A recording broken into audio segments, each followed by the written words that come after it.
ہم نے کبھی کئی دفعہ یہ سنا ہے کہ عرش سے اور کعبے سے بھی وہ مٹی بہتر ہے جو نبی کے قبر مبارک میں آپ کے بدن پر لگی ہوئی ہے. اس پر وضاحت فرما دیں. یہ مسئلہ پورا میں دلیل کے ساتھ پورا تیار کر کے جہلم پہنچا تھا کہ انجینئر کے سامنے بیٹھ کے بات کروں گا تاکہ 2 منٹ میں دودھ کا دودھ اور پانی کا پانی ہو جائے. علماء دیوبند کا یہ عقیدہ ہے المہند المفند میں کہ نبی صلی اللہ علیہ وسلم کے جسد اطہر سے جو مٹی ٹچ ہو رہی ہے وہ عرش سے افضل ہے. دیکھو کچھ عقیدے اسلام کے بیسک اور بنیادی عقیدے ہیں. انجینئر نے اس مسئلے میں اتنی دھاندلیاں کی ہیں, اتنی کلابازیاں کھائی ہیں کہ وہ میں لے جا کے اسی کے سامنے پہلے تو میں نے اس کے کلپ سنانے تھے کہ تم خود ایک جگہ دعوے پہ ٹکتے نہیں ہو. اتنی لمبی پھینکی ہے. اس نے کہا یہ عقیدہ علماء دیوبند کا گڑھا ہوا ہے. تو میں نے جہلم میں اس کو پہلے کلپ چلانا تھا کہ یہ عقیدہ علماء دیوبند کا ایجاد کردہ ہے اس کے سامنے کہ آپ نے یہ کہا ہے. وہ کہتا ہے ظاہر ہے, کہتا ہے کہا ہے, کیونکہ میں پورا نوٹ کر کے گیا تھا, لیپ ٹاپ میں اس کے سارے کلپ بھی نکال کے رکھے ہوئے تھے. وہ مکرتا تو میں اسی کے سامنے اس کا کلپ سناتا, پھر میں بتاتا کہ گڑھا ہوا وہ چیز ہوتی ہے جو ایجاد کردہ ہو. تو یہ علماء دیوبند سے پہلے کتنے بزرگان دین, محدثین, فقہا کا یہ عقیدہ چلا آ رہا ہے. حتیٰ کہ قاضی عیاض بہت بڑے محدث گزرے ہیں, انہوں نے تو اس پر اجماع نقل کیا ہے کہ اس پر امت کا اجماع ہے کہ نبی کی قبر کی مٹی وہ عرش سے افضل ہے. کتنے علماء کا عقیدہ ہے یہ, پورے میں نے ان کے سارے حوالے. تو وہ صاحب آئے ہی نہیں مارکیٹ میں, تو کیا کرتے ہیں ہم. اب میں اس کو ہلکا پھلکا ایکسپلین کرتا ہوں پورے حوالوں کے ساتھ کو, تو کبھی جب المہند مفند پہ ریکارڈنگ کرواؤں گا پھر پیش کروں گا.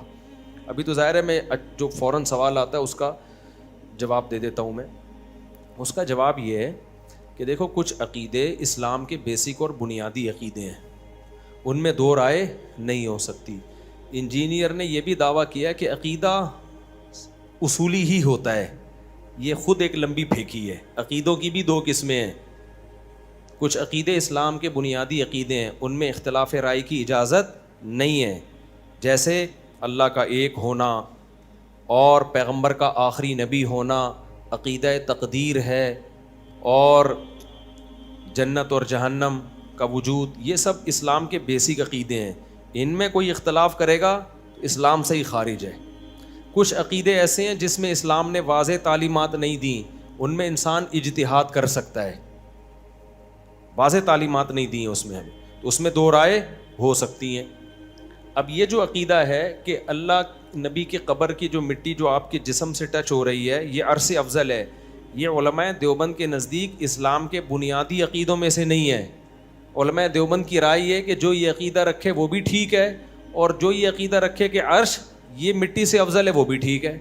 ہمارا رائے یہ ہے کہ یہ والا یہ زیادہ ٹھیک ہے کہ عرش قبر کی مٹی یہ عرش سے افضل ہے. علماء دیوبند کا یہ عقیدہ نہیں ہے کہ یہ عقیدہ رکھنا فرض ہے. وہ کہتے ہیں یہ اسلام کے بنیادی عقائد میں سے نہیں ہے, کیونکہ اس کے بارے میں ہمیں صریح نصوص نہیں ملتی. تو جب صریح نصوص نہیں ملتی ہیں تو کوئی بھی رائے رکھ سکتے ہو. اب انجینئر علی مرزا نے دعویٰ کیا ہے کہ یہ عقیدہ قرآن و سنت کے خلاف ہے, تو قرآن کی کوئی ایک آیت یا نبی کی کوئی ایک حدیث بتا دو جس سے پتہ چلتا ہو کہ عرش مٹی سے افضل ہے. ایسی بھی کوئی حدیث ہمارے پاس موجود نہیں ہے. میں جب جہلم میں سامنے جا کے بیٹھتا تو میں انجینئر کو کہتا کہ تم نے یہ دعویٰ کیا کہ عرش افضل ہے مٹی سے, تو اس افضلیت پہ کوئی آیت پیش کر دو. قیامت آ جاتی وہ اس پہ کوئی آیت پیش نہیں کر سکتا تھا. تو تمہارے جو عقیدہ ہے اس پہ بھی تو تمہارے پاس کوئی دلیل نہیں ہے. انجینئر کا عقیدہ یہ ہے نا کہ عرش مٹی سے افضل ہے, تو بھائی اس پہ کوئی آیت پیش کرو, تو اس پہ کوئی آیت پیش نہیں کرتا. اس کا مطلب تم نے جو عقیدہ رکھا ہوا ہے اس پہ بھی تمہارے پاس کوئی دلیل نہیں ہے. پھر میں اس کا لیپ ٹاپ پہ کلپ چلاتا کہ تم نے جو آیت پیش کی ہے نا اس کا بھی ترجمہ ہمیشہ کی طرح تم نے غلط کیا ہے. ڈنڈیاں مارنے اور غلط ترجمے کرنے پر تم چیمپئن ہو. وہ بہت ہوشیار تھا, سامنے بیٹھا نہیں, اس کو پتا تھا یہ بندہ آیا ہے خالی نہیں آیا ہوگا, ٹھیک ہے نا, مال لے کر آیا ہوگا یہ. تو میں لیپ ٹاپ میں اس کا کلپ ہم نے رکھا ہوا تھا اور ساتھیوں کے ذمہ لگائے ہوئے تھے, جیسے میں یہ بولوں تو تم نے یہ کلپ چلانا ہے. تو ہم نے سامنے چلانا تھا, کیمرے میں بھی کرنا تھا, یہ آپ کیا ارشاد فرما رہے ہیں. تو اس نے وہ والی آیت بھی غلط پڑھی ہے, اذا لابتغوا الی ذی العرش سبیلا. اس آیت کو بھی غلط پڑھا ہے, پروننسیشن یعنی پڑھنے میں بھی ماشاءاللہ غلطیوں کے ماسٹر ہیں, تو اور ترجمے میں بھی گڑبڑ کی ہے. تو یہ جو آیت ہے نا کہ عرش کی فضیلت تو ہم عرش کی فضیلت کے منکر نہیں ہیں, افضلیت کے منکر ہیں. عرش کی فضیلت پر تو قرآن کی بہت ساری آیتیں ملیں گی آپ کو. فضیلت الگ چیز ہے, افضلیت الگ چیز ہے. دیکھو موسیٰ کی فضیلت پر قرآن میں بہت سی آیتیں ہیں یا نہیں ہیں؟ ابراہیم, موسیٰ علیہ السلام اور ابراہیم علیہ السلام کی فضیلت پر قرآن میں بہت ساری آیتیں ہیں یا نہیں؟ افضلیت کے نبی سے بھی افضل تھے, اس پر کوئی ایک آیت بھی ہے بھائی؟ افضل کہتے ہیں دوسرے کے مقابلے میں, یعنی تمام پیغمبروں کے مقابلے میں. ابراہیم علیہ السلام فضیلت والے ہیں, تمام پیغمبروں کے مقابلے میں افضل نہیں ہیں. تمام پیغمبروں کے مقابلے میں افضل محمد صلی اللہ علیہ وسلم ہے. تو عرش کی فضیلت کا کوئی منکر نہیں ہے. کیا عرش قبر کی مٹی سے افضل ہے یا افضل نہیں ہے؟ نہ اس کے نہ ہونے پر کوئی قرآن و سنت میں دلیل ہے, نہ ہونے پر کوئی دلیل ہے. جب نہ ہونے پر ہے نہ ہونے پر ہے تو پھر جو عقیدہ رکھ لو. سمجھ رہے ہو؟ کوئی بھی عقیدہ اس میں قرآن و سنت کے خلاف نہیں ہے. اب ایک عقلی دلیل رہ جاتی ہے جو انجینئر نے دی ہے, جو انجینئر جیسے لوگ دیتے ہیں, وہ یہ کہ بھائی نبی کی قبر کی مٹی افضل اس لیے کہی جاتی ہے نا کہ نبی کی مٹی جسم سے ٹچ ہوتی ہے. تو عرش کس سے ٹچ ہوتا ہے؟ اللہ سے. تو ٹچ ہونے کی بیس پر اگر فضیلت دی جائے گی تو عرش کو دی جائے گی. اس کا جواب میں پہلے دے چکا ہوں, یہ لیکن ڈھیٹ لوگ بہت ڈھیٹ ہیں. اس کا جواب انجینئر ہی کے کلام میں موجود ہے. اگر میں جہلم میں اس کے سامنے بیٹھتا, وہ مجھے بیٹھنے دیتا, تو میں اسی کا کلپ چلاتا کہ تم خود اس کے قائل ہو. اس نے خود اپنے کلپوں میں یہ اعتراف کیا ہے کہ عرش پر اللہ ہے لیکن اس کی کیفیت ہمیں معلوم نہیں ہے. اس کو یوں نہیں بیان کیا جا سکتا کہ عرش اللہ کی ذات سے ٹچ ہو رہا ہے, یہ کیفیت بیان نہیں کی جا سکتی ہے. اللہ عرش پر ہے کما ہو اللہ بشانی ہی, جیسے کہ اس کی شان ہمیں نہیں پتا, جبکہ جو مٹی جسم سے ٹچ ہو رہی ہے اس کی کیفیت ہمیں معلوم ہے. تو یہاں ٹچ ہونا یقینی ہے, وہاں کا کیفیت مجہول ہے. اس لیے یہ 100% دلیل بنتی نہیں ہے کہ عرش کو اس بیس پہ ترجیح دی جائے کہ وہ اللہ سے ٹچ ہو رہا ہے. بھائی اس کی تو ٹچ ہونے کی کیفیت ہم بیان نہیں کر سکتے, یہاں ٹچ ہونے کی کیفیت ہم بیان کر سکتے ہیں. اس لیے اب یہ مبہم ہو گئی بات. تو اب نتیجہ ایک ہی نکلے گا, عرش بھی اللہ کی مخلوق جو بہت فضیلت والی, اور پیغمبر کی کے جسم سے جو مٹی ٹچ ہو رہی ہے وہ بھی اللہ کی مخلوق, وہ بھی بہت فضیلت والی. تو اللہ کی ایک مخلوق کو اگر کوئی اللہ ہی کی دوسری مخلوق پر ترجیح دے تو نہ یہ بدعت ہے, نہ یہ گمراہی ہے, نہ یہ شرک ہے. اللہ پہ ترجیح دیں گے تو شرک ہوگا. اللہ پہ کون ترجیح دے رہا ہے بھائی کہ نبی اللہ سے افضل یا نبی کی مٹی اللہ سے افضل؟ اللہ سے تھوڑی, ہم کس سے ترجیح دے رہے ہیں؟ عرش سے. تو عرش بھی تو مخلوق ہے نا اللہ کی, اللہ نے بنایا. پیغمبر کو بھی کس نے بنایا؟ اللہ نے بنایا. اور اس مٹی کو جو پیغمبر سے ٹچ ہو رہی ہے اس کو کس نے بنایا؟ تو آپ اللہ کی ایک مخلوق کو اللہ کی دوسری مخلوق پہ فضیلت دیں تو اس سے یہ کہاں لازم آتا ہے کہ ہم اللہ کی توہین کر رہے ہیں یا پیغمبر کا مقام اللہ سے بھی بڑھا رہے ہیں؟ نہ پیغمبر کا مقام اللہ کی مخلوق سے بڑھا رہے ہیں, اور پیغمبر کے جسم سے ٹچ ہونے والی مٹی کو ایک اللہ کی مخلوق پہ فضیلت دے رہے ہیں ہم. تو لہذا دلیل نہ ادھر ہے قرآن و سنت میں واضح, نہ ادھر ہے. لہذا کوئی بھی عقیدہ رکھ لے اس میں تو علماء دیوبند اس کو گمراہ نہیں سمجھتے. اب سوال پیدا ہوتا ہے کہ علماء دیوبند نے یہ والا عقیدہ پھر کیوں رکھا؟ بھائی جب دونوں عقیدے رکھے جا سکتے ہیں تو علماء نے اس کو ترجیح کیوں دی؟ اس کی وجہ یہ کہ علماء دیوبند فرقہ پرست نہیں ہیں, انہوں نے کوئی نئے فرقہ نکالا نہیں. انہوں نے کہا جو سارے شافعی, حنبلی, مالکی, حنفی, جتنے بھی مجتہدین, ائمہ, محدثین گزرے, چونکہ سب کا یہی عقیدہ تھا لہذا ہم بھی کیا رکھتے ہیں؟ یہی عقیدہ رکھتے ہیں. 1.5 اینٹ کی مسجد نہیں بناتے ہم. جن کو 1.5 اینٹ کی مسجد بنانے کا شوق ہے انہوں نے کہا نہیں یہ والا نہیں ہے. حتیٰ کہ ابن تیمیہ رحمہ اللہ جو اتنے متشدد اور سخت سمجھے جاتے ہیں, انہوں نے بھی اس عقیدے میں صرف اتنا اشکال کیا ہے کہ اجماع کا دعویٰ محل نظر ہے بس, کہ اس پہ یہ کہنا کہ عرش قبر کی مٹی یہ عرش سے افضل ہے, اس پہ اجماع کا دعویٰ کرنا محل نظر ہے. لیکن ان سے پہلے جتنے علماء گزرے ہیں انہوں نے تو اجماع کا دعویٰ کیا ہے بہت سونے. تو یہ عقیدہ تو, اور آپ جاؤ, آپ کہتے ہیں یہ علماء دیوبند کا ہے, عرب کا بھی یہی ہے. آپ جاؤ وہاں کویت کی جو علماء کی کمیٹی ہے, یہ سارے ریفرنسز میں نے نکال کے رکھے ہوئے تھے رجسٹر میں, ابھی بھی پڑے ہوئے ہیں میرے پاس. ضائع نہیں, بکری نے نہیں کھائے, وہ بھی پڑے ہوئے ہیں. ہمارے پاس ٹائم نہیں ہے نا, تو جیسی ٹائم ملے گا انشاءاللہ ہم اس کو ڈالیں گے. ٹائم اس لیے نہیں ہے کہ ہم فارغ ہیں, ہم اس لیے کہ ہم اور دوسرے کاموں میں مشغول ہیں, وہ بھی دین ہی کے کام ہیں. تو یہ تو صرف اسی کام کے لیے بیٹھا ہوا ہے نا. ہمیں تو واعظ و نصیحت, ابھی پھر میرا باہر کا ملک کا دورہ ہونے والا ہے, وہ پتہ نہیں 15 دن کا, 1 مہینے کا, کئی ملکوں کے دورے ہیں. تو یا تو ہم وہ دورے چھوڑ دیں, یہی کرتے رہیں, اسی کو پکڑ کے بیٹھے رہیں. یہ تو بند کمرے میں بیٹھا ہوا ہے, تو پھینکتا رہے گا. تو لیکن وہ پورا میرے پاس تیار پڑا ہوا ہے مال, کبھی بھی جوش آیا ڈال دوں گا نیٹ پہ میں, ٹھیک ہے نا. اس کے پاس جواب نہیں ہے, تو بالکل کوئی جواب نہیں ملے گا اس کو بیچارہ. ہم تو سامنے بیٹھتا نا تو ہم چلاتے کائنڈلی, یہ آپ کیا کہہ رہے ہیں, یہ آپ کیا کہہ رہے ہیں. آپ تو خود مان رہے ہیں کہ عرش پر اللہ کی ذات ایسی ہے کہ اس کی کیفیت ہمیں معلوم نہیں ہے. جب معلوم نہیں ہے تو یہاں ہمیں معلوم ہے, تو یہاں ٹچ ہونا کیا ہے. میں بھی اسی کا قائل ہوں کہ اللہ عرش پر ہے, لیکن کما ہوا لائق بشانی, اس کی کیفیت میں ہم پڑھتے ہی نہیں ہیں, بس اللہ عرش پر ہے, ہمیں نہیں پتا کیسے ہے.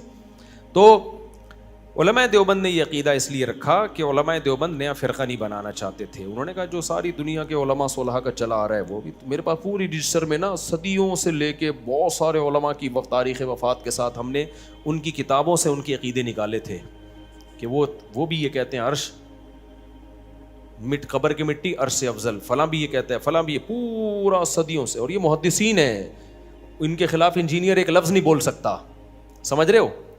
تو اور آپ جاؤ کویت کے جتنے علماء, ہم نے وہ کویت کے علماء کی کمیٹی ان کے دارالافتاء سے بھی نکالا, انہوں نے بھی یہی کہا کہ نبی صلی اللہ علیہ وسلم کے, وہ تو آج کے علماء ہیں, وہ تو دیوبندی نہیں کہلاتے اپنے آپ کو, وہ عرب کے بھی یہی ہے کہ بھائی قبر کی جو مٹی ہے یہ عرش سے افضل. البتہ سلفی علماء نے اس میں اختلاف کی ہے, وہ بھی سعودی عرب کے چند سلفی, سارے سلفی بھی نہیں. تو ہماری نظر میں وہ بھی گمراہ نہیں ہے, کیونکہ یہ عقیدہ اسلام کے بنیادی عقیدوں میں سے ہے نہیں. لیکن انجینئر تو اجماع کے لفظ پہ ہی مار کھا جائے گا, کیونکہ اس کا کلپ ہم لے کر گئے تھے, اس نے خود کہا کہ امت گمراہی پہ جمع نہیں ہو سکتی, اجماع خود دلیل ہوتا ہے. تو ہم نے خود اس میں نقل کیا ہے کہ فلاں فلاں صدی کے عالم نے اس پر اجماع نقل کیا ہے کہ اجمعوا, امت کا اجماع اس مسئلے پر.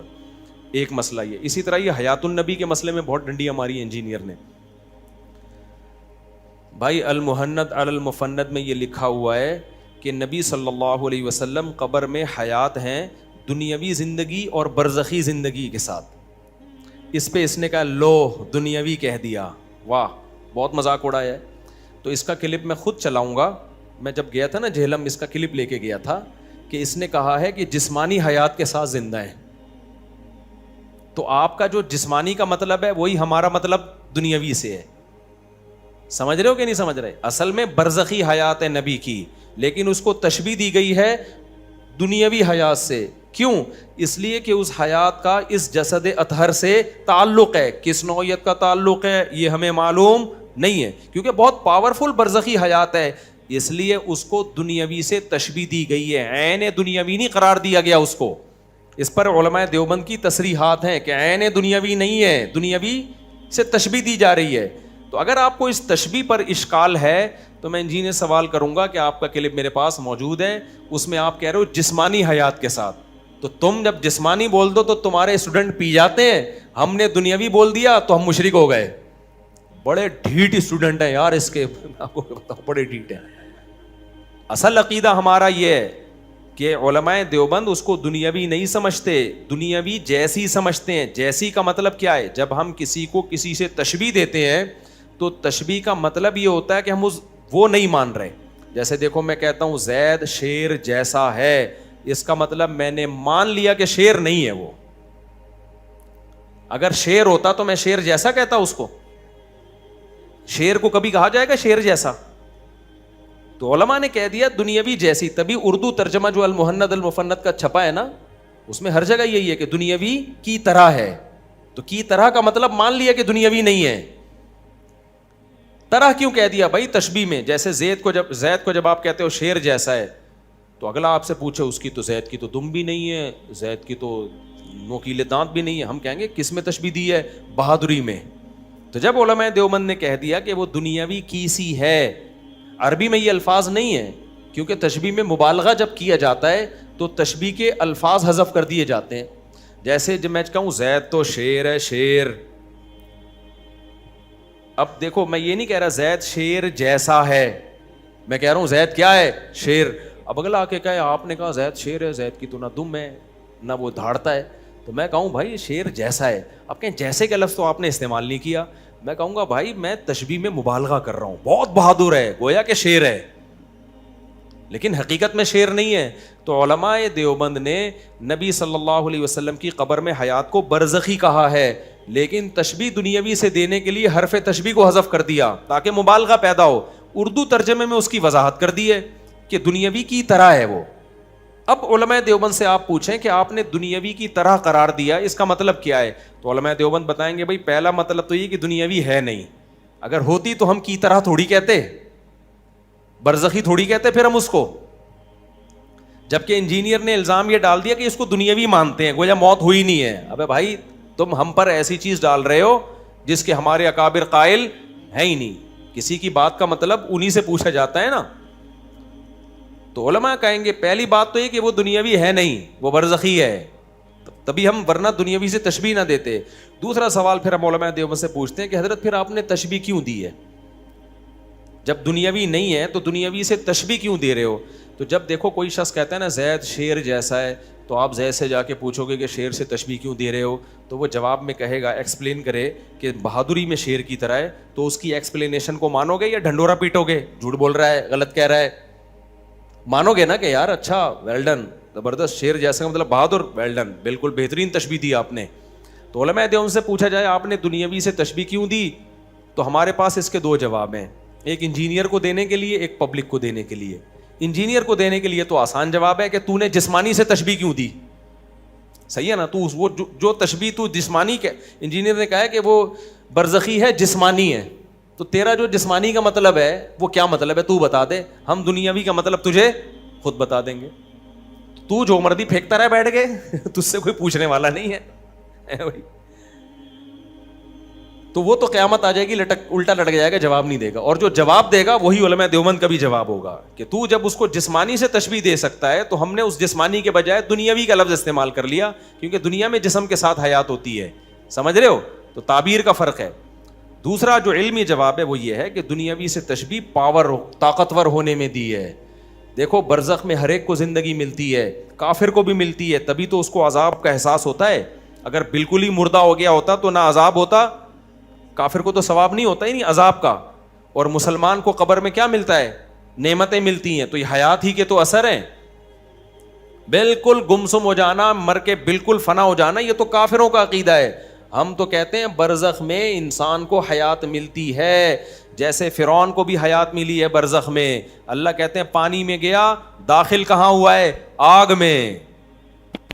اب جہاں فرعون کی لاش رکھی ہوئی ہے یہ فرعون کی قبر ہے جو لوگ دیکھنے کے لیے جاتے ہیں. اللہ کہتے ہیں ہے تو یہ قبر، لیکن یعرضون علیہا غدوا وعشیا، صبح و شام اس کو آگ میں جلایا جا رہا ہے. تو آگ میں جلانے کا احساس مردوں کو ہوگا یا زندوں کو ہوگا؟ زندے کو ہوتا ہے، مردے کو تھوڑی ہوتا ہے. تو اس کا مطلب وہاں ایک الگ قسم کی زندگی ملی ہوئی ہے فرعون کو، جس زندگی کی وجہ سے اس کو جلنے کا تکلیف محسوس ہوتی ہے. تو کافر کو بھی زندگی ملتی ہے، مسلمان کو بھی زندگی ملتی ہے، شہید کو بھی زندگی ملتی ہے، پیغمبروں کو بھی زندگی ملتی ہے. تو جیسے جیسے آپ کا درجہ بلند ہوگا یہ زندگی پاورفل ہوتی چلی جائے گی. تو پیغمبروں کو سب سے زیادہ پاورفل زندگی ملتی ہے برزخ میں. اس پاور اور طاقت کی وجہ سے اس کو تشبیہ کس سے دی ہے؟ دنیاوی سے. یہ بتانے کے لیے کہ نبی صلی اللہ علیہ وسلم کو جو قبر میں حیات ملی ہے اس حیات کا اس جسم سے بہت پاورفل تعلق ہے، کمزور تعلق نہیں ہے، بہت پاورفل. اور پاورفل تعلق تو دنیاوی زندگی میں ہوتا ہے، اس لیے اس کو دنیاوی سے تشبیہ دے دی کہ بہت طاقتور تعلق ہے، وہ کمزور تعلق نہیں ہے. اور اسی قبر اتھر میں اس کا تعلق ہے. اس تعلق کی نوعیت کیا ہے، قسم کیا ہے، یہ ہمیں معلوم نہیں ہے. اس کی مثال ہے قرآن کہتا ہے شہداء زندہ ہیں لیکن تمہیں شعور نہیں ہے. تو جب شہید زندہ ہوگا تو پیغمبر زندہ نہیں ہوں گے قبر میں؟ شہید، پیغمبر کا مقام شہید سے کم ہوتا ہے، زیادہ ہوتا ہے. تو پیغمبروں کی یہ حیات دلالت النص سے ثابت ہے. تو اس لیے علماء دیوبند کا عقیدہ کیا ہے بھائی؟ پیغمبروں کی زندگی قبر میں برزخی ہے. تشبیہ کس سے دی جا رہی ہے؟ دنیاوی کی طرح ہے. وہ جس کو انجینئر نے تشبیہ دی ہے جسمانی ہے. تو تم جب تشبیہ دو تو کوئی تم پوچھنے والا نہیں ہے، ہم تشبیہ دیں. اور ہم وہ تشبیہ دے رہے ہیں جو علماء اکابر دیتے آئے ہیں صدیوں سے.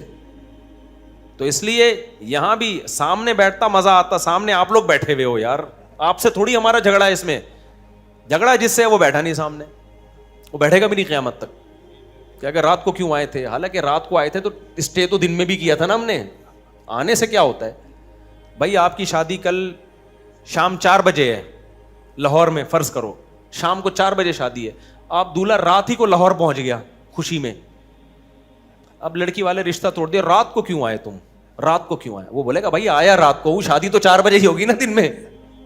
تو میں اگر جہلم رات کو گیا تھا تو بھائی بحث ہم نے رات 2 بجے تھوڑی کرنی تھی, بحث کے لیے آپ بتا دیتے اتوار کو اکیڈمی میں آ جاؤ 2:30 پہ, ہم رات کو تھوڑی آتے, ہم رات کو تو اناؤنسمنٹ ہوئی ہے تو وہ وٹ پٹانگ پھینکی. اسی طرح یہ جو عقیدہ ہے کہ علماء دیوبند جو ہے نا اس میں لکھا ہوا ہے کہ ہم قبروں سے فیض کے قائل ہیں. ابھی تو میں ہلکا پھلکا انداز میں بیان کر رہا ہوں, ظاہر ہے ابھی یہ تو اچانک سوال آ گیا نا, ورنہ تو اس میں تو پوری وہی جو دلائل میں لے کر گیا تھا نا وہ ریکارڈ کرنے کے اصل میں پورے ریفرنسز کے ساتھ.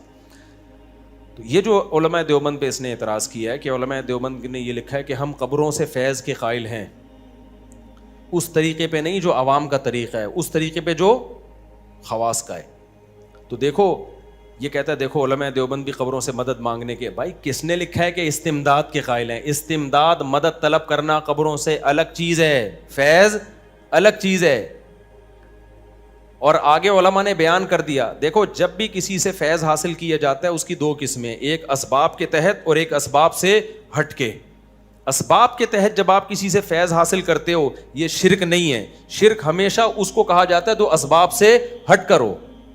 جیسے مدد مانگنا یہ بھی تو ایک فیض ہے نا, میں آپ سے مدد مانگتا ہوں پانی لے کر آؤ, آپ اسباب کے تحت چلتے ہوئے جاؤ گے, کولر سے نلکے سے پانی کھولو گے لے آؤ گے, یہ شرک کہلائے گا کیونکہ یہ اسباب کے تحت آ رہا ہے.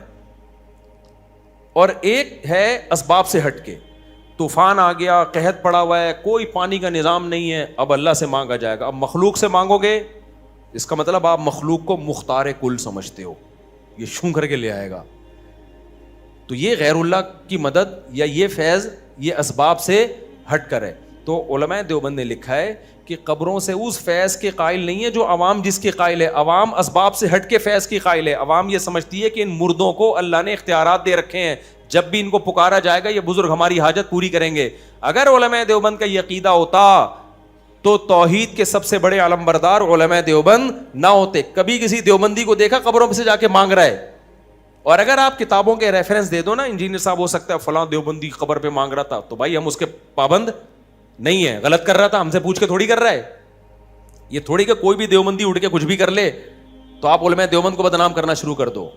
جو محنت المفنت کا عقیدہ ہے اس کے مطابق قبر سے مانگنا حرام ہے. تبھی میں تو علماء دیوبند کا بہت ہی ادنا سا شاگرد ہوں, کبھی آپ نے ہمیں دیکھا قبروں سے مانگتے ہوئے؟ تبلیغی جماعت تو علماء دیوبند کی بنائی ہوئی جماعت ہے نا, کبھی ان کو دیکھا قبروں سے مانگتے ہوئے؟ تو اس میں لکھا ہوا ہے کہ اس طریقے پہ نہیں جس طریقے پہ عوام قائل ہے. عوام اسباب سے ہٹ کے قائل ہے, ہم اس فیض کے قائل ہیں جو اسباب کے تحت, اور اسباب کے اندر قبر کا فیض یہ قرآن و سنت سے ثابت ہے. اب دیکھو حضرت عمر رضی اللہ تعالیٰ عنہ نے وصیت کی, حضرت عائشہ سے سفارش کی مجھے کہاں دفن کیا جائے؟ نبی کے ساتھ. کیوں؟ تاکہ نبی کی قبر پہ جو اللہ کی رحمتیں پڑیں گی وہ مجھ پہ بھی ہوں. تو یہ بھی تو قبر کا فیض ہے. سمجھ میں آ رہی؟ آدمی کے ساتھ ہم دفن ہو تاکہ اس قبر کا فیض ملے. فیض ملنے کا مطلب کیا ہے آپ کو نہیں پتا؟ ہم سے پوچھو. فیض ملنے کا مطلب جو اسباب کے تحت جو اللہ دے گا, یہ بزرگ نہیں دیں گے کہ بھائی اللہ ان کی قبر پہ جو رحمت بھیجے گا وہ رحمت ہماری قبر پہ بھی ہوگی. تو یہ بھی تو فیض کی ایک قسم ہے. ہم اس قسم کے قائل ہیں جو اسباب کے تحت ہو, جو اسباب سے ہٹ کر ہے اس فیض کے ہم قائل نہیں ہیں جو شرک کی طرف انسان کو لے کے جاتا ہے. سمجھتے ہو کہ نہیں سمجھتے؟ اسی طرح حدیث میں آتا ہے فزورها فإنها انی نہیتکم عن زیارت القبور فزورها فإنها تذکر الآخرہ. قبروں کی زیارت کیا کرو, اس سے آخرت کی یاد تازہ ہوتی ہے. تو ہم قبرستان فیض حاصل کرنے کے لیے جاتے ہیں. وہ فیض ہمیں کیا ملتا ہے؟ آخرت کی یاد تازہ ہوتی ہے. یہ فیض ہے یا نہیں ہے؟ یہ بھی تو فیض ہے. جب آپ قبر پہ جاؤ گے کون یاد آئے گا؟ تو یہ اسباب کے تحت فیض ہے. تو علماء دیوبند اس فیض کے قائل ہیں جس کی کوئی لاجک ہو اور اسباب کے تحت ہو. جو اسباب سے ہٹ کے فیض ہے اس کے ہم قائل نہیں ہوتے. تو ہم قبروں میں جاتے ہیں, ہم تو قبروں سے روکتے ہیں لوگوں کو. ہم تو شب برات میں نہیں جانے دیتے جب ساری دنیا جا رہی ہوتی ہے. نہیں آئی بات میرا خیال ہے. میں نے تو فالج والے کا واقعہ سنا ہے نا, میرے پاس آیا کہ میرا آدھا دھڑ فالج زدہ ہے, میں ایک بزرگ کی قبر پہ جانا چاہ رہا ہوں, تو مجھے بہت لوگوں نے کہا مزار پہ جاؤ گے تو یہ ہو جائے گا. میں نے کہا جس کی قبر پہ جاؤ گے ان کے تو دونوں دھڑ کام نہیں کر رہے, وہ تمہارا آدھا دھڑ کیسے ٹھیک کریں گے؟ تو ہمارے اکابر کا تو یہ عقیدہ ہے. کبھی دیکھو مولانا شلبی تھانوی کی قبر پہ کوئی گیا ہو دعائیں مانگنے, ان سے سادہ سی قبر ہے. جتنے میرے اکابر ہندوستان میں, ایک بالش قبر اور بالکل سادہ. دارالعلوم کرنگی چلے جاؤ, جامع رشید کا قبرستان ہے قریب میں, وہاں چلے جاؤ, کسی قبر پہ آپ کو کوئی مدد مانگتا ہوا نظر نہیں آئے گا. تو آپ ایک چیز علماء دیوبند کے کھاتے میں کیوں ڈال رہے ہو جس سے وہ بری ہیں؟ ہاں کتابوں سے آپ واقع نکال سکتے ہو, فلاں نے یہ کیا فلاں نے, بھائی ہم اس کو غلط قرار دیتے ہیں بغیر کسی تعویل کے. جس نے کیا وہ خود ذمہ دار ہے, چاہے کوئی بھی ہو, کائنم من کان. اچھا, بعض دفعہ علماء دیوبند میں سے بعض سے ایسے کام ثابت ہیں جو شرک نہیں ہیں لیکن شرک کا ذریعہ ہیں وہ, تو اس کی ہم حوصلہ شکنی کرتے ہیں چاہے کتنے بڑے بزرگ سے ہو.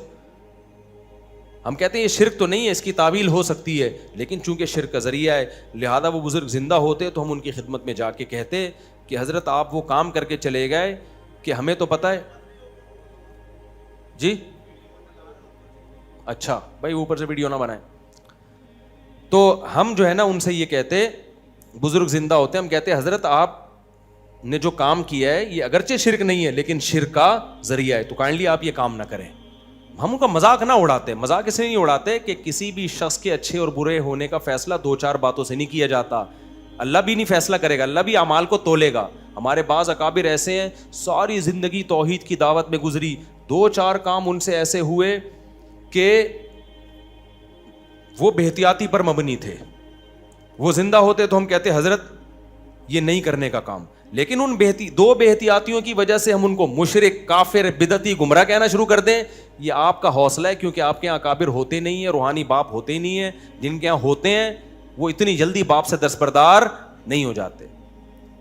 لوگ کہتے ہیں نا کہ جب کوئی بدعتی یہ کام کرے تو آپ اس کی تعویل نہیں کرتے, اور آپ کے بزرگ کریں تو تعویل کرتے ہو. بھائی ہمیں پتہ ہے ہم جس بزرگ کے بارے میں تعویل کرنے وہ توحید پرست تھے, ساری زندگی توحید کی دعوت دی. اس سے ایک کام اگر احتیاط کے خلاف ہوگا اس کی تعویل کی جائے گی. اور جو بدعتی ہے وہ تو اپنی قول کی تعویل پہ خود ہی راضی نہیں ہے, وہ تو راضی نہیں ہے. آسان مثال سے بات سمجھاتا ہوں. دیکھو ایک آدمی ہمیشہ کہتا ہے اللہ مشکل کشا اللہ سے ہوتا ہے, اللہ کے غیر سے نہیں ہوتا. جیسے تبلیغ والے صبح و شام حاجی عبدالوہاب صاحب کی دعوت ہی یہی تھی, اللہ سے ہوتا ہے اللہ کے غیر سے نہیں ہوتا. کسی دن وہ بیٹھ کے کہنے لگے کہ فلاں مشکل کشا ہے, تو فوراً آپ ان پہ فتویٰ نہیں لگاؤ گے, آپ کہو گے یہ تو اللہ کو مشکل کشا مانتے ہیں. تو آپ حاجی عبدالوہاب صاحب سے جا کے پوچھو گے حضرت ہمیشہ تو ہم نے آپ سے یہ سنا کہ صرف اللہ سے ہوتا ہے, آج آپ کے منہ سے یہ لفظ نکلا ہے کہ فلاں بھی مشکل کشا ہے. تو وہ کہیں گے بھائی مشکل کشا میں نے اس معنی میں نہیں کہا جس معنی میں عوام کہتی ہے. مشکل کشا کا مطلب وہ ڈی ایس پی صاحب ایسے ہیں کہ جب بھی علاقے کے مسائل کے لیے جاؤ تو وہ مشکل آپ کی حل کر دیتے ہیں. فوراً پولیس کو, اور وہ ڈی سی ڈپٹی کمشنر ہیں اور وہ فوراً واٹر پمپ والوں کو فون کرتے ہیں وغیرہ وغیرہ کر کے. اس معنی میں نے مشکل کشا کہا ہے. تو ہم ان سے یہی کہیں گے کہ حضرت آئندہ یہ لفظ استعمال کرنے میں آپ احتیاط کریں. پھر ہم پبلک ہمارے پاس آئے گی جی آپ کے حاجی عبدالوہاب صاحب نے مشکل کشا کہا, تو ہم کہیں گے بھائی ان کا یہ مطلب نہیں تھا. لوگ کہیں گے اچھا. پھر کسی بدعتی کا بیان آئے جو صبح و شام قبروں پہ لوگوں کو سجدے کرواتا ہو اور کہتا ہو یا رسول اللہ مدد کہو یا علی مدد کہو, ایک دن وہ کہہ دے علی مشکل کشائیں, تو ہم فوراً کیا لگا دیں گے فتویٰ. اب اگلا ہم سے کہہ رہے حاجی عبدالوہاب صاحب نے مشکل کشا کہہ دیا تھا تو بات کو گھما دیا یہ مطلب, اور وہ مشکل کشا کہہ رہے تو فوراً فتویٰ. تو ہم کہیں گے بھائی وہ مشکل کشا کا وہ مطلب بتا ہی نہیں رہا جو ہم اس کی تعویل کر رہے ہیں. وہ کہہ رہے یہ تعویل میں نہیں مانتا, میں سچی مچی میں مشکل کشا مانتا ہوں. سمجھ رہے ہو, میں مانتا ہوں کہ وہ مشکلات حل کرتے ہیں, اللہ نے ان کو اختیارات دے رکھے ہیں. تو ایسے آدمی کی کون تعویل کرے گا جو خود تعویل کرنے پر راضی نہ ہو. دیکھو ایک موٹا آدمی نے ایک دبلے سے آدمی کو دھکا دیا مذاق کی نیت سے, توہین کی نیت سے, گرا کے اس کو چوٹ لگ گئی. اب وہ دبلا کھڑا ہوا, اب وہ انتقام نہیں لیتا تو لوگ بے عزتی کریں گے, یار تیرے کو دھکا دے کے گرا دیا اور تو انتقام بھی نہیں لے رہا. انتقام لیتا ہے تو ایک اور دھکا آئے گا. تو اس دبلے نے ہوشیاری سے کام لیا, اس نے کہا کہ یہ آپ نے مذاق کیا یا سنجیدگی سے دھکا دیا. اس کا خیال تھا وہ کہے گا میں نے مذاق کیا ہے, تو میں کہہ دوں گا ہاں ہاں مذاق کیا, نکل جاؤں گا میں. تو اس نے اس دبلے نے موٹے سے پوچھا آپ نے مذاق کیا یہ سنجیدگی سے دھکا دیا ہے؟ تو اس نے کہا میں نے سنجیدگی سے جان بوجھ کر تجھے تکلیف پہنچانے کے لیے، ذلیل کرنے کے لیے دھکا دے کے نیچے گرایا، کر لے کیا کرنا ہے۔ اس نے کہا اچھا ہو گیا سنجیدگی سے کیا، ورنہ میں اس قسم کے مذاق برداشت کرتا نہیں ہوں، اور یہ کہہ کے نکل گیا۔ یہ میں کیوں لطیفہ سنا رہا ہوں کہ اس نے سنجیدگی سے گرایا اور یہ اس کی تعویل کر رہا ہے کہ اس نے مذاق کیا ہوگا۔ تو جس کی تعویل کر رہا ہے نا وہ اس تعویل پہ راضی نہیں ہے، وہ کہہ رہا ہے نہیں میں نے مذاق کیا ہی نہیں ہے۔ تو اب ہم تعویل کریں گے کہ مذاق کیا ہے؟ تو جو بدعتی لوگ ہیں وہ جب نبی کو مشکل کشا کہتے ہیں، نبی کو حاجت روا کہتے ہیں، تو ہم ان کی تعویل اس لیے نہیں کرتے کہ وہ خود راضی نہیں ہے۔ وہ کہہ رہے ہیں بھائی ہم مشکل کشا کا مطلب لیتے ہیں کہ اللہ نے آپ کو سچی مچی میں اختیارات دے رکھے ہیں، یہاں مشکل کشا کا وہ مطلب نہیں ہے جو حاجی عبد الوہاب صاحب مطلب بیان کر رہے تھے۔ جب وہ خود راضی نہیں ہے تو ہم کیوں اس کی تعویل کریں بیٹھ کے؟ تو یہ فرق ہے علماء میں، علماء دیوبند میں اور بدعتی لوگوں میں، کہ بدعتی تعویل پہ راضی نہیں ہے، اور اگر وہ تعویل کر رہا ہے تو ہم قبول کریں گے، اب بھی تیار ہے۔ اگر کوئی بدعتی کہتا ہے نا علی مشکل کشا ہے، تو ہم تبھی تو کہتے ہیں فوراً فتویٰ نہ لگاؤ مشرک ہونے کا، اس سے پوچھو اس کا مطلب کیا ہے۔ اگر وہ مطلب یہ بیان کرتا ہے کہ مشکل کشا کا مطلب یہ نہیں ہے کہ اللہ نے آپ کو اختیارات دے رکھے تھے، یہ دے رکھے ہیں، بلکہ مشکل کشا کا مطلب یہ ہے کہ صحابہ کو جب بھی کوئی مشکل آئی میدان جنگ میں علی نے ایسی جنگیں لڑی کہ فتح ہو گئی، اس معنی میں مشکل کشا ہے، تو ہم اس بدعتی کو کافر نہیں کہیں گے، لیکن یہ کہیں گے کہ کائنڈلی آپ الفاظ استعمال کرنے میں احتیاط، ایسے موقع پہ مشکل کشا کہا نہیں جاتا، اس سے لوگوں کو وہم ہوتا ہے۔ ہم تو اس کی بھی تعویل کریں گے اور کر رہے ہیں، تبھی تو ہم بدعتیوں کو کافر نہیں کہتے، تعویلات ہی تو کر رہے ہیں ہم بیٹھ کے۔ تو یہ نہیں ہے کہ ہم اپنے اکابر کچھ بولے تو تعویل کریں، دوسرا بولے تو تعویل نہ کریں، نہ نہ نہ، کر رہے ہیں تعویل، تبھی ہم کسی کو کافر نہیں کہتے۔ لوگ یا علی مدد کے نعرے لگا رہے ہیں، ہم پھر بھی کہتے ہیں اس سے مطلب پوچھو۔ تو اسی طرح میرے بھائی علماء دیوبند کسی قبر سے مدد طلب کرنے کے قائل نہیں ہیں، اور اگر کسی نے یہ کام کیا ہے، کتابوں میں کوئی واقعہ ملتا ہے تو اس عالم سے پوچھا جائے گا آپ کا مطلب کیا تھا، جو مطلب بیان کرے اس کو قبول کیا جائے گا، اور اگر نہیں بیان کرتا تو اس پہ کافر ہونے کا فتویٰ لگایا جائے گا۔ تو اس میں ہم کسی کو نہیں چھوڑتے، توحید پہ تھوڑی ہم کسی کو بھی نہیں معاف کرتے، اور یہ ضرور کہیں گے کہ حضرت آپ نے بے احتیاطی کی ہے۔ تو اس لیے علماء دیوبند کے جو عقیدہ لکھا ہوا ہے، قبر سے فیض لکھا ہوا ہے، استمداد نہیں لکھا ہوا کہ مدد طلب کرنے کے قائل ہیں۔ فیض الگ چیز ہے، اور وہ فیض جس میں انہوں نے لکھ دیا کہ جس کے خواص قائل ہیں۔ خواص کس کے قائل ہیں؟ اس فیض کے جو اسباب کے تحت ہو۔ عوام میں چونکہ شرک بہت تھا ہندوستان میں، اس لیے انہوں نے وضاحت کر دی کہ وہ فیض نہیں ہے جس کے عوام قائل ہیں، عوام قبروں سے مدد طلب کرنے کے قائل ہے۔ تو علماء دیوبند لکھ رہے ہیں کہ ابے وہ والا فیض نہیں ہے جو بدعتی لوگ کرتے ہیں، اس کے بعد بھی انجینئر کہہ رہے ہیں کہ ان کے عقیدے شرکیاں ہیں۔ تم پاگل ہو، پھر تمہارے دماغ میں کیا ہے؟ نیگیٹیوٹی ہے۔ یہ سوال اس کو سیدھا کرو۔ ایک بیان میں نے سنا جس میں کہتے ہیں کہ امام مالک نے ایک بار حج کیا اور پھر مدینے میں ساری عمر گزاری، اس لیے کہ مدینہ منورہ مکہ مکرمہ سے بہتر ہے۔ کیا مدینہ واقع میں مکہ سے بہتر ہے؟ دیکھو امام مالک کی اپنی ذاتی رائے تھی کہ مدینہ مکہ سے بہتر ہے، لیکن جمہور کا عقیدہ کیا ہے کہ مکہ مدینہ سے افضل ہے، سوائے اس حصے کے جو قبر نبی کے، جو نبی کی جو قبر کا مقام ہے نا، اس کے علاوہ کے۔ نبی صلی اللہ علیہ وسلم کی جو قبر اطہر ہے اس کو تو مکہ پہ بھی فضیلت دیتے ہیں جمہور علماء، لیکن جو ایز اے شہر، ایز اے بلد، مکہ کو مدینہ پر فضیلت ہے۔ اس کی وجہ یہ ہے کہ نبی نے فرمایا کہ مدینہ میں ایک نماز کا 1000، مسجد نبی میں اور مسجد حرام میں 1,00,000 نمازوں کا ثواب۔ لیکن امام مالک کا موقف یہ تھا، تو ٹھیک ہے، یہ بھی کوئی اسلام کے بنیادی عقیدوں میں سے نہیں ہے۔ اس سے بھی پتہ چل گیا کہ ہر عقیدہ بنیادی نہیں ہوتا۔ مزہ جب آتا ہے جب میں انجینئر کے سامنے بیٹھ کے یہ باتیں کر رہا ہوں، اور پھر کلپ چلا چلا کے تم نے خود یہ فرمایا ہے۔ ابھی دیکھنا اس کے پھر وہ مریدین شارٹ کلپ چلا کے ڈال دیں گے۔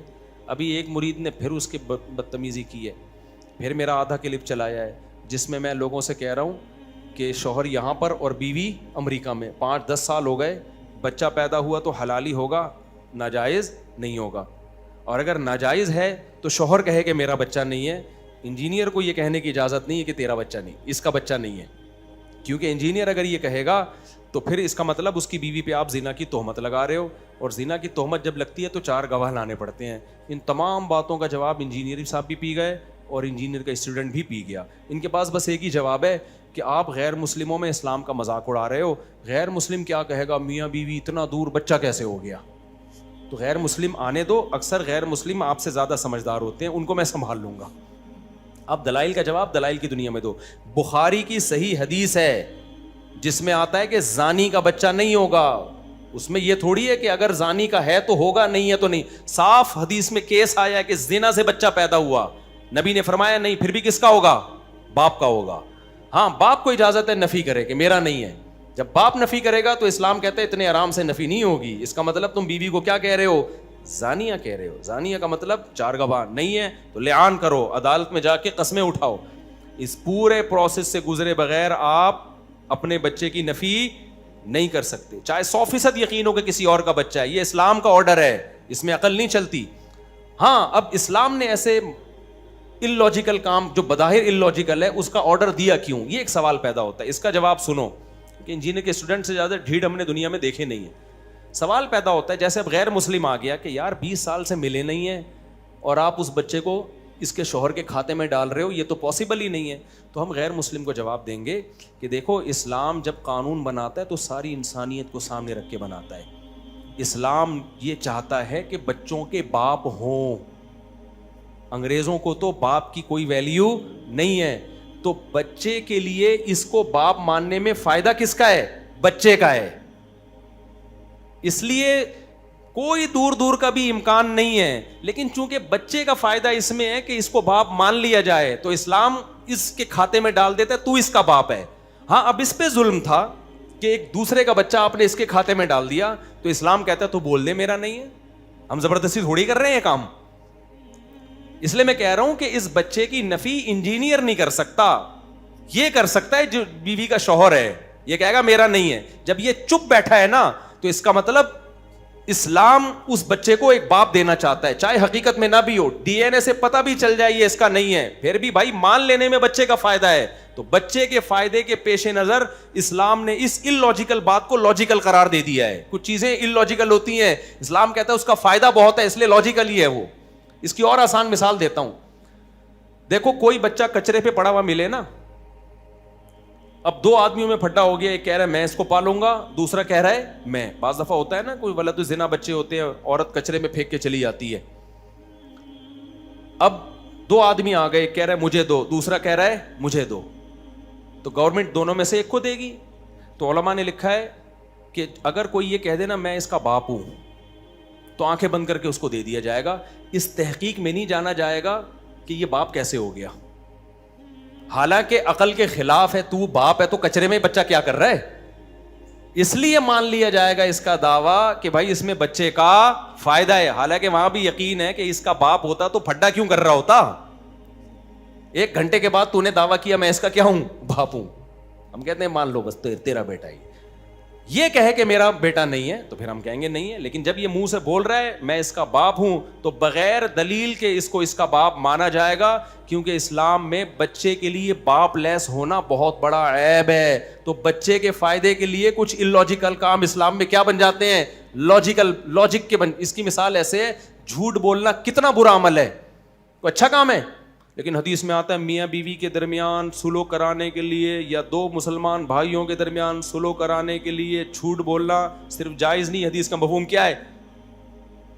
مترشح یہی ہوتا ہے, ثواب ہے. لیس الکذاب الذی یکذب لیصلح بین الناس, وہ شخص جھوٹا نہیں ہے جو اس لیے جھوٹ بولے تاکہ 2 لوگوں کے درمیان سلو کرا دے. اب جھوٹ تو غلط کام ہے, لیکن بھائی اس غلط کام کا نتیجہ بڑا خاندانی نکل رہا ہے. یہ اس سچ سے اچھا ہے جو لوگوں کو لڑوانے میں. اب کتنے لوگ جا کے بیوی کو سچ بولے تمہارے میاں کے نا فلانی انٹی سے تعلقات ہیں, تو اس سچ سے نتیجہ کیا نکل رہا ہے؟ میاں بیوی کو لڑوا رہے ہیں, ابے تو تعلقات ہیں تو چھپا لیتا, الگ سے جا کے میاں کو سمجھاتا انسان کا بچہ بن جا ورنہ بھابھی کو شکایت لگاؤں گا تیری, جا کے ڈائریکٹ اس کو بتا رہا ہے جا کے. یا بیوی کا کچھ الٹا سیدھا مسئلہ ڈائریکٹ شوہر کو جا کے, بھائی پہلے اس کو سمجھاؤ. بعض سچ ایسے ہوتے ہیں جو معاشرے میں فساد کا ذریعہ بنتے ہیں, بعض جھوٹ ایسے ہوتے ہیں جو معاشرے میں, اگرچہ اس میں علماء کا اختلاف ہے صریح جھوٹ بولا جائے گا یا گھما پھرا کے جھوٹ بولا جائے گا, یہ ایک الگ مسئلہ ہے, لیکن گول بات ہی کی جائے گی, پراپر سچ نہیں بولا جائے گا ایسے موقع پہ. تو اسی طرح شریعت نے بولا کہ بھائی کچرے میں بچہ ملا ہے یہ فقہ کی کتابوں میں مسئلہ لکھا ہے اور یہ قرآن و سنت ہی سے مستنبط کیا ہے. کوئی یہ میرے بات کمپلیٹ ہو جائے نا, ورنہ یہ انجینئر کے اسٹوڈنٹ آدھا چلاتے ہیں, یہ بہت نالائق لوگ ہیں, پورا چلاتے نہیں ہیں یہ لوگ. تو اب شریعت میں یہ ہے کہ بھائی ایک آدمی کہہ رہا ہے نا میرا بچہ تو اس کو دے دیا جائے گا, کہ وجہ اس کی کیا ہے یار, اس کا باپ مان لو. سوال پیدا ہوتا ہے اس میں اوریجنل باپ کا تو مسئلہ ہوگا, تو بھائی ہم کہتے ہیں اوریجنل آئے نا, کوئی اور دعویٰ کرے کہ میرا ہے, پھر ہم اس سے دلیل, دونوں سے دلیل مانگیں گے, پھر ڈی این اے بھی ہوگا, بہت کچھ ہوگا. جب تک اوریجنل باپ خاموش ہے تو بچے کو باپ لیس ہونے سے بچانے کے لیے کس کے کھاتے میں ڈال دیں گے؟ جو دعویٰ کر رہا ہے اس کے کھاتے میں ڈال دیں گے. ہم سمجھتے ہو؟ تو اس لیے اسلام نے یہ حدیث ہے, بخاری کی حدیث ہے, الولد للفراش وللعاہر الحجر, فرمایا جو زنا کرنے والا ہے اس کو بچہ نہیں ملے گا, بچہ اسی کو ملے گا جس کی بیوی کے پیٹ سے جنم دیا گیا ہے, اس کے کھاتے میں ڈالا جائے گا اگرچہ زنا سے ہو. ہاں وہ کہہ دے میرا نہیں ہے, پھر ہم کہیں گے بھائی, کیونکہ وہ کہے گا کہ آپ بچے کا تو فائدہ دیکھ رہے ہو کہ اس کو باپ دے رہے ہو, میرا فائدہ نہیں دیکھ رہا, میرا ہے نہیں میں مان لوں. تو ہم کہیں گے آپ بول دو نہیں ہے آپ کا, ٹھیک ہے نا, آپ کو کس نے کہا ہے؟ وہ بول نہیں رہا, جہلم سے آواز آ رہی ہے, جہلم کہہ رہا ہے کہ اس کا نہیں ہے. ڈی این اے سے پتا, ڈی این اے سے بھی نہیں, ڈی این اے کرنے کی اجازت ہی نہیں ہوگی ایسے موقع پہ, سمجھ رہے ہو, کیونکہ ڈی این اے کا نتیجہ کیا نکلے گا, آپ شک میں ڈال رہے ہو اس کو. اسلام کہہ رہا ہے ڈی این اے چھوڑو, بس اس کو کس کے کھاتے میں ڈالو, باپ کے کھاتے میں. تو ولد الزنا ہونا ایک بہت بڑا عیب ہے بچے کے لیے. تو ولد الزنا ہونے کے طعنے سے بچانے کے لیے تو کوئی بھی دعویٰ کر دے گا تو ہم اس کے دعوے کو قبول کر لیں گے, تاکہ اس کو باپ کی نعمت ملے, چاہے زندہ باپ ہو, مرا ہوا باپ ہو, گمشدہ باپ ہو, ہے تو نا باپ. اور اگر ہم اس کے دعوے کو قبول نہیں کرتے تو اس کا مطلب صاف آپ اس کو ولد الزنا کہہ رہے ہو. تو ولد الزنا زانی باپ نہیں ہو سکتا, کسی قیمت پہ اسلام اس کو باپ نہیں مانتا, تو اس کا مطلب بچہ باپ لیس ہے, یعنی ولد الزنا ہے. ولد الزنا ہونا انگریز کے نزدیک عیب نہیں ہے, ہمارے نزدیک بہت بڑا عیب ہے. تو یہ ساری تقریریں انجینئر کے سمجھ میں بھی نہیں آئیں گی, اس کا جواب دینا تو دور کی بات ہے. تو اس لیے پڑا بڑا ہے نہیں, وہ پھینکتا رہتا ہے بیٹھ کے. اور جب حدیث اس کے خلاف جا رہی ہے, یہ تو اتنی لمبی تقریر کرنے کی مجھے ضرورت ہی نہیں تھی. جب بخاری کی حدیث موجود ہے کہ زانی کو کچھ نہیں ملے گا, بچہ اس کا ہوگا جس کی بیوی نے جنم دیا, اتنی واضح حدیث آ گئی, تو اب رہ کیا گیا. اور انگریز آئے گا نا, لوگ کہہ رہے ہیں غیر مسلم مذاق اڑائیں گے, جب میں یہ پوری توجیہ بیان کروں گا نا کہ اسلام بچے کی حفاظت کے لیے, بچے کو تاکہ باپ ملے, ولد الزنا نہ کہلائے, اس لیے اسلام نے ان لاجیکل کام کو بھی کیا قرار دے دیا, لاجیکل. تو انگریز یہ سن کے ایمان لے آئے گا, وہ کہے گا اسلام کو شاباش ہے بھائی, ٹھیک ہے نا, کہ بچوں کی کیسی حفاظت کرتا ہے.